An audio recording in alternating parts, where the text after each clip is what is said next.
அனைவருக்கும் வணக்கம். சட்டம் அறிவோம் நிகழ்ச்சியில் நாம் தொடர்ந்து சந்தித்து கொண்டிருக்கிறோம். இன்றைய தினம் முக்கியமாக உயில் பொறுத்து நம்ம கருத்துக்களை தெரிஞ்சுக்கலாம்.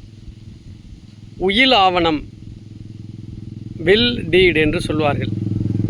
இந்த உயில் ஆவணங்கள் எவ்வளவு முக்கியம், யார் எழுதலாம், எந்த சொத்துக்களுக்கு எழுதலாம், இதில் நிறைய சந்தேகங்கள் வரும். நான் சுருக்கமாக சொல்கிறேன். ஒரு உயில் ஆவணம் எழுதணும் ஒருத்தர் நினச்சார்னா அவர் முதல்ல மேஜராக இருக்கணும், 18 வயது பூர்த்தி அடைந்தவராக இருக்கணும். அவர் எந்த சொத்துக்களை எழுதலான்னா தன்னுடைய சுய ஆர்ஜித சொத்துக்கள், தான் சுயமாக சம்பாதித்த சொத்துக்களை பொறுத்து யாருக்கு வேண்டுமானாலும் உயில் எழுதி வைக்கலாம். இரத்த சொந்தத்துக்கு தான் எழுதணும், மகனுக்கு தான் எழுதணும், மகளுக்கு தான் எழுதணும், பேரம்பேத்திக்கு தான் எழுதணும் அப்படிலாம் கிடையாது. யாருக்கு வேண்டுமானாலும் உயில் எழுதி வைக்கலாம். ஒன்று. ரெண்டாவது, தான் சுயமாக சம்பாதித்த சொத்தை உயில் எழுதுறது மட்டுமல்லாமல் தனக்கு பாகப்பிரிவினை மூலமாக பூர்வீக சொத்திலிருந்து கிடைத்த பங்கையும் உயிலாக எழுதி வைக்கலாம்.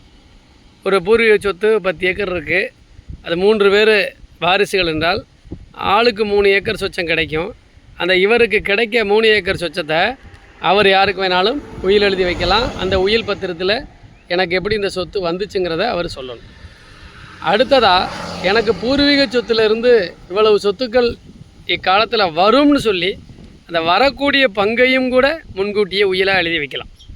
நாங்கள் பூர்வீக வீட்டில் இருக்கிறோம், எங்களுக்கு இத்தனை வாரிசுகள், இன்னும் சொத்து பிரிக்கப்படலை, எனக்கு சி ஷெட்யூல் சொத்துக்கள் எனக்கு வரும், அந்த வரக்கூடிய சி ஷெட்யூல் சொத்துக்களை எண்காலத்துக்கு பின்னால் இன்னார் அடைஞ்சிக்கலாம் அப்படின்னு சொல்லியும் எழுதி வைக்க முடியும். அதே போல் ஆனால் பூர்வீக சொத்தை பிரிக்காமல் இருக்கும்போது அதை உயிலாக எழுத முடியாது, இன்னொருத்தருடைய சொத்தையும் எழுத முடியாது. தனக்கு கிடைத்த, தனக்கு பாகம் மூலமாக கிடைத்த, தனக்கு பூர்வீக சொத்தில் கிடைத்த பங்கு, தன்னுடைய சுயார்ஜித சொத்து, இதை பொறுத்து மட்டும்தான் ஒருத்தருக்கு உயில் எழுதி வைக்க முடியும். அந்த உயில் பதிவு உயிலாக இருந்தால் ரொம்ப நல்லது. அதில் 2 சாட்சிகள் இருந்தால் ரொம்பவும் நல்லது.